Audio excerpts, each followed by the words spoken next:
ವಿಶ್ವದ ಅತಿ ದೊಡ್ಡ ಆಚರಣೆ, ಅತಿ ದೊಡ್ಡ ಜಾತ್ರೆ ಅಂದ್ರೆ ಅದು ಮಹಾಕುಂಭಮೇಳ. ಕೋಟ್ಯಾಂತರ ಭಕ್ತರು ಈ ಅಭೂತಪೂರ್ವ ಕ್ಷಣಕ್ಕಾಗಿ ಈವರೆಗೆ ಕಾಯ್ತಿದ್ರು. ಹಾಗಾದ್ರೆ 144 ವರ್ಷಗಳಿಗೊಮ್ಮೆ ನಡೆಯುವ ಈ ಧಾರ್ಮಿಕ ಆಚರಣೆಯ ಮಹತ್ವ ಏನು? ಎಷ್ಟು ಜನ ಸೇರ್ತಾರೆ? ಯಾಕೆ ಮಹಾಕುಂಭಮೇಳವನ್ನ ಆಯೋಜಿಸ್ತಾರೆ ಅನ್ನೋದನ್ನ ಇವತ್ತಿನ ವಿಡಿಯೋದಲ್ಲಿ ಡೀಟೇಲ್ ಆಗಿ ಹೇಳ್ತೀವಿ, ಕೇಳಿ. 10,000 ಎಕರೆ ಪ್ರದೇಶ, 40 ಕೋಟಿ ಜನ ಸೇರುವ ನಿರೀಕ್ಷೆ.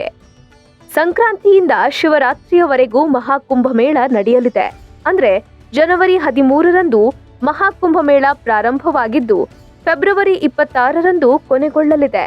144ನೇ ವರ್ಷದ ಮಹಾಕುಂಭಮೇಳಕ್ಕೆ ಉತ್ತರ ಪ್ರದೇಶದ ಪ್ರಯಾಗ್ರಾಜ್ ಈ ಬಾರಿ ಸಾಕ್ಷಿಯಾಗಿದೆ. ಸುಮಾರು 10,000 ಎಕರೆ ಪ್ರದೇಶದಲ್ಲಿ ನಡೆಯುತ್ತಿರುವ ಶತಮಾನದ ಅತಿ ದೊಡ್ಡ ಹಬ್ಬವನ್ನ ಕಣ್ತುಂಬಿಕೊಳ್ಳಲು ದೇಶ ವಿದೇಶದ ಗಣ್ಯರು ಭಾಗಿಯಾಗಿದ್ದಾರೆ. ಮಹಾಕುಂಭಮೇಳದಲ್ಲಿ 40 ಕೋಟಿಗೂ ಅಧಿಕ ಮಂದಿ ಭಾಗವಹಿಸುವ ನಿರೀಕ್ಷೆ ಇದೆ. ನಾಗಾ ಸಾಧುಗಳು ಅಥವಾ ಅಘೋರಿಗಳು, ಸಾಧು ಸಂತರು ಕುಂಭಮೇಳದಲ್ಲಿ ಹೆಚ್ಚಾಗಿ ಭಾಗವಹಿಸುತ್ತಾರೆ. ಇನ್ನು ವಿಶ್ವದಾದ್ಯಂತ ಜನರು ಕುಂಭಮೇಳದಲ್ಲಿ ಭಾಗವಹಿಸುವ ಕಾರಣಕ್ಕೆ ಪ್ರಯಾಗ್ರಾಜ್ನಲ್ಲಿ ತಾತ್ಕಾಲಿಕವಾಗಿ ಒಂದು ಜಿಲ್ಲೆಯನ್ನೇ ನಿರ್ಮಿಸಲಾಗಿದೆ.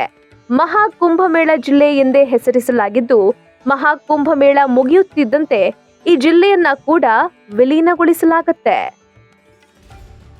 ಈ 4 ಸ್ಥಳಗಳಲ್ಲೇ ಯಾಕೆ ನಡೆಯುತ್ತೆ ಕುಂಭಮೇಳ?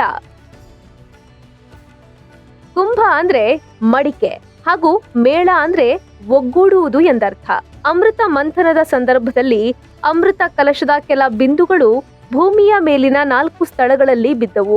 ಆ 4 ಸ್ಥಳಗಳೇ ಹರಿದ್ವಾರ, ಉಜ್ಜಯಿನಿ, ಪ್ರಯಾಗ್ರಾಜ್ ಮತ್ತು ನಾಸಿಕ್. ಈ 4 ಜಾಗಗಳಲ್ಲಿ ಅಮೃತ ರೂಪದ ನದಿಗಳು ಹುಟ್ಟಿದವು ಎಂದು ಧಾರ್ಮಿಕ ಗ್ರಂಥಗಳಲ್ಲಿ ಉಲ್ಲೇಖವಾಗಿದೆ. ಹಿಂದೂ ಪಂಚಾಂಗದ ಪ್ರಕಾರ ರಾಶಿ ನಕ್ಷತ್ರಗಳು ಕೂಡಿ ಬರುವ ಪುಣ್ಯ ದಿನದಂದು ಈ 4 ಸ್ಥಳಗಳಲ್ಲಿ ಸಾಧು ಸಂತರು ಭಕ್ತರು ಒಗ್ಗೂಡಿ ಪುಣ್ಯ ಸ್ನಾನ ಮಾಡಿ ಧಾರ್ಮಿಕ ಆಚರಣೆಗಳನ್ನ ಕೈಗೊಳ್ತಾರೆ. ಇದನ್ನೇ ಕುಂಭಮೇಳ ಎಂದು ಕರೆಯಲಾಗುತ್ತೆ. ಕುಂಭಮೇಳದ ವಿಶೇಷತೆ ಅಂದ್ರೆ ಗಂಗಾ ಆರತಿ, ಹವನ ಪೂಜೆ, ಪಿಂಡದಾನ ಹಾಗೂ ಶಾಹಿ ಸ್ನಾನ. ಶಾಹಿ ಸ್ನಾನ ಮಾಡೋದ್ರಿಂದ ಮೋಕ್ಷವನ್ನ ಪಡೆಯುತ್ತಾರೆ ಎಂಬ ನಂಬಿಕೆ ಸಹ ಇದೆ. ಇನ್ನೂ ಒಂದು ವಿಶೇಷ ಅಂದ್ರೆ ನಾಗಾ ಸಾಧುಗಳನ್ನ ಕುಂಭಮೇಳಗಳಲ್ಲಿ ಮಾತ್ರ ಕಾಣಲು ಸಾಧ್ಯ. ಉಳಿದ ಸಮಯದಲ್ಲಿ ಇವರು ಎಲ್ಲಿರ್ತಾರೆ, ಏನ್ ಮಾಡ್ತಿರ್ತಾರೆ, ಇದೆಲ್ಲವೂ ನಿಗೂಢ. 144 ವರ್ಷಗಳಿಗೊಮ್ಮೆ ಯಾಕೆ ನಡೆಯುತ್ತೆ ಮಹಾಕುಂಭಮೇಳ?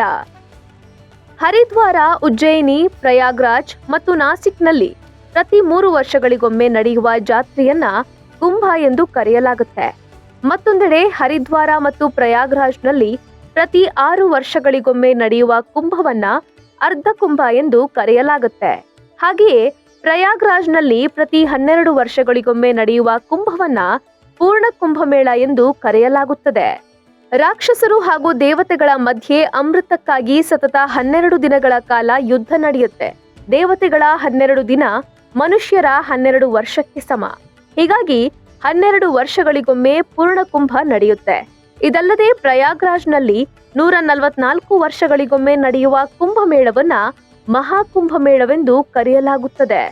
ಸೂರ್ಯ, ಚಂದ್ರ, ಬುಧ ಹಾಗೂ ಗುರು ಈ 4 ಗ್ರಹಗಳು 144 ವರ್ಷಗಳಿಗೊಮ್ಮೆ ಸಂಯೋಜನೆಗೊಳ್ಳುತ್ತವೆ.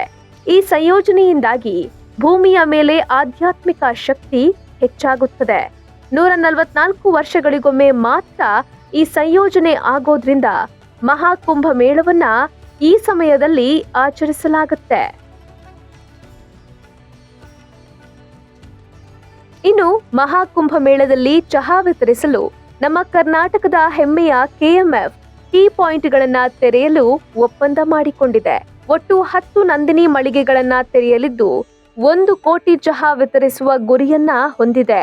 ಇದಲ್ಲದೆ ಕರ್ನಾಟಕ ಮೂಲದ ಶೆಫ್ ಟಾಕ್ ಎಂಬ ಕಂಪನಿಯ ಫುಡ್ ಕೌಂಟರ್ ಕೂಡ ಮಹಾಕುಂಭಮೇಳದಲ್ಲಿದೆ. ದಕ್ಷಿಣ ಭಾರತದ ಊಟವನ್ನ ಈ ಫುಡ್ ಕೌಂಟರ್ನಲ್ಲಿ ಸವಿಯಬಹುದು. ಒಟ್ನಲ್ಲಿ ನಾವು ಅದೇನ್ ಪುಣ್ಯ ಮಾಡಿದ್ವೋ ಗೊತ್ತಿಲ್ಲ, ಈ ಅಭೂತಪೂರ್ವ ಕ್ಷಣಕ್ಕೆ ಸಾಕ್ಷಿಯಾಗಿದ್ದೇವೆ. ಬರೋಬ್ಬರಿ 144 ವರ್ಷಗಳಿಗೊಮ್ಮೆ ನಡೆಯುವ ಮಹಾಕುಂಭಮೇಳ ರಾಜ್ಯ ದೇಶದ ಎಲ್ಲೆ ಮೀರಿ ಪ್ರಪಂಚದಾದ್ಯಂತ ಭಾರತೀಯ ಸಂಸ್ಕೃತಿಯನ್ನ ಮತ್ತೊಮ್ಮೆ ವಿಶ್ವಕ್ಕೆ ದರ್ಶನ ಮಾಡಿಸಿದೆ. Bureau report, Boss TV Kannada. Latest ಹಾಗೂ ಇಂಟ್ರೆಸ್ಟಿಂಗ್ ಸುದ್ದಿಗಳಿಗಾಗಿ ಬಾಸ್ ಟಿವಿ ಕನ್ನಡ ಚಾನೆಲ್ನ ಸಬ್ಸ್ಕ್ರೈಬ್ ಮಾಡಿ.